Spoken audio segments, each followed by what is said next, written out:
Dictation start होगी 5 second बाद।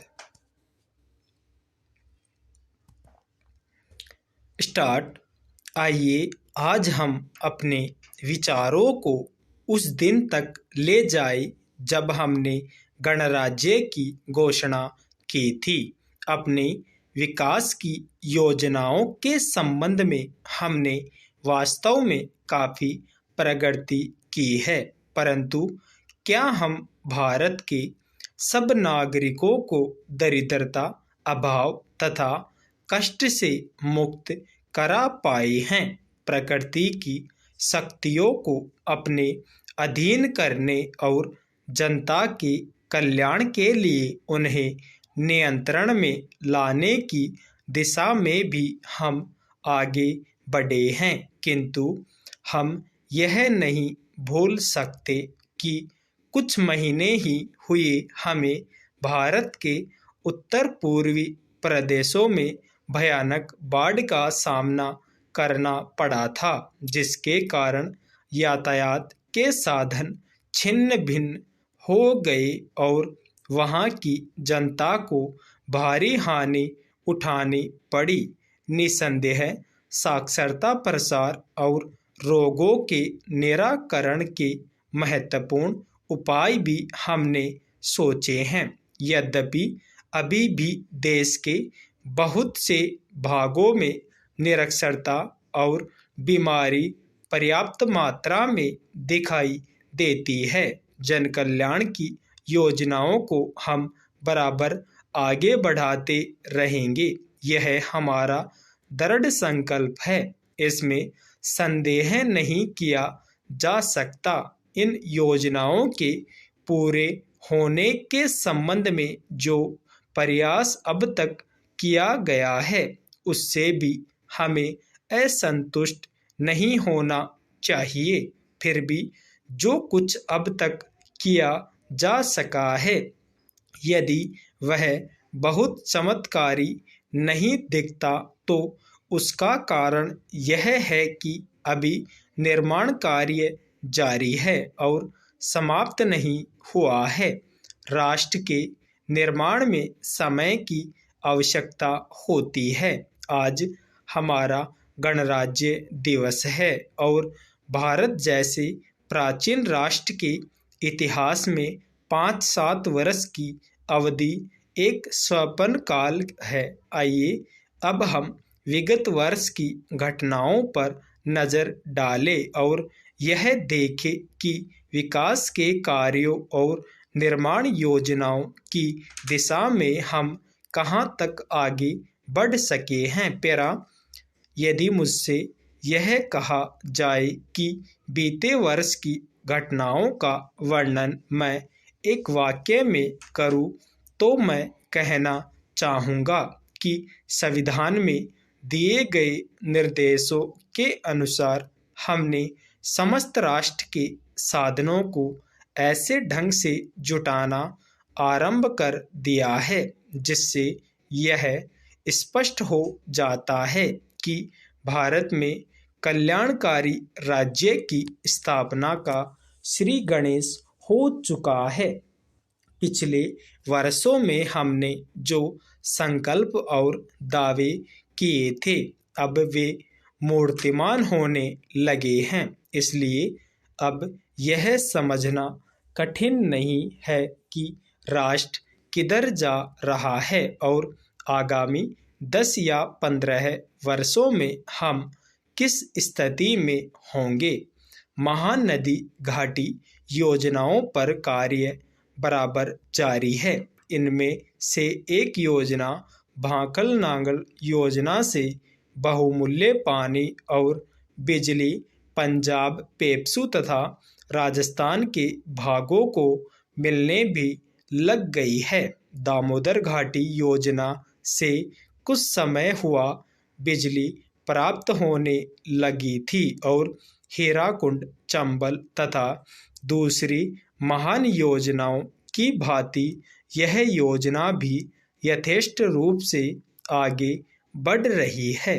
भाखड़ा नांगल योजना का प्रथम चरण समाप्त होने से अब यह स्पष्ट है कि इन महान योजनाओं के द्वारा देश में कितने महत्वपूर्ण परिवर्तन हो जाएंगे। पेरा महोदय, कोसी नदी, जिसे शोक और दुख का सूचक माना जाता है, इस वर्ष फिर अपने प्रकोप से महान हानि का कारण बनी।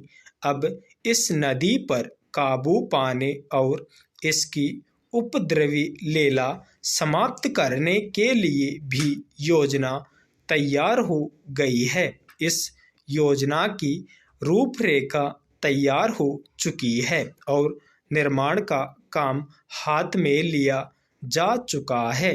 आशा है इस योजना के निर्माण से बड़े पैमाने पर जनसाधारण को सेवाएं उपलब्ध होगी। जब यह नया परीक्षण सफल होगा तो महान योजनाओं के निर्माण में और भारत की महान जनशक्ति के उपयोग के संबंध में हमारी जानकारी और अनुभव में महत्वपूर्ण वृद्धि होगी। औद्योगिकरण के क्षेत्र में उन्नति, उत्पादन में और अधिक वृद्धि और भारत की प्रति व्यक्ति आय में वृद्धि विचाराधीन वर्ष की कुछ महत्वपूर्ण बातें हैं। औद्योगिकरण के साथ ही रोजगार के क्षेत्र को विस्तृत करने के प्रयत्न भी बराबर जारी है। कुटीर उद्योगों और घरेलू धंधों को प्रोत्साहन देकर औद्योगिकरण और रोजगार में समुचित संतुलन स्थापित करने का प्रयास किया जा रहा है। यह बात सभी स्वीकार करते हैं कि यदि भारत के जनसाधारण को उदासीनता और हार मानने की भावना से मुक्त करना है तो बढ़ती हुई बेरोजगारी को दूर करने का उपाय करना होगा। इस दिशा में घरेलू उद्योग धंधे बहुत से लोगों को आंशिक या पूर्ण उपयोगी काम देकर इस समस्या का बहुत कुछ समाधान कर सकते हैं।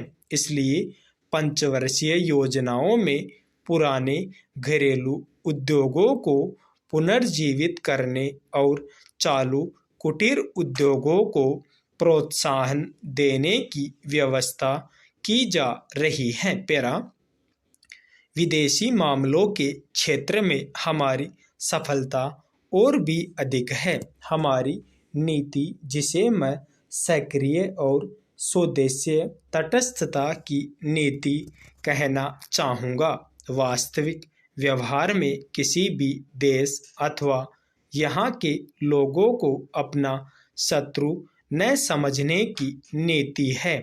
इस नीति के फलस्वरूप हमें विश्व शांति के पक्ष की कुछ सेवा करने का अवसर मिला है।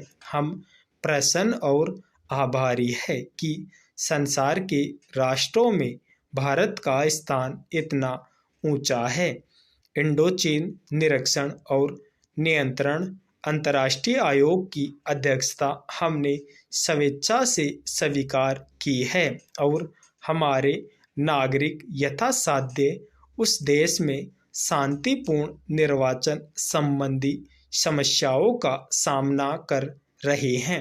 हम सभी राष्ट्रीय अथवा अंतर्राष्ट्रीय समस्याओं का निपटारा शांतिपूर्ण ढंग से चाहते हैं। मुझे बहुत प्रसन्नता है कि भारत में फ्रांसीसी बस्तियों की समस्या शांति और सद्भावना के वातावरण में सुलझ सकी है। शांतिपूर्ण प्रणाली की सफलता का वह एक महत्वपूर्ण उदाहरण है। दुर्भाग्य से भारत में पुर्तगाली बस्तियों की ऐसी ही समस्या को सुलझाने की दिशा में प्रगति नहीं की जा सकी। मैं आशा करता हूँ कि पुर्तगाल इन बस्तियों में रहने वाले लोगों के स्वाधीनता के अधिकार को स्वीकार करेगा और फ्रांस और ब्रिटेन की सरकारों का अनुसरण करेगा। जैसे ही यह वर्ष समाप्त हो रहा है, हम अपने सबसे निकट के पड़ोसी पाकिस्तान के साथ अपने संबंधों में अपने सुखद परिवर्तन देखते हैं। पाकिस्तान के लिए हमारे हृदय में सदैव से पूर्ण सद्भावना और शुभकामनाएं हैं। स्टॉप।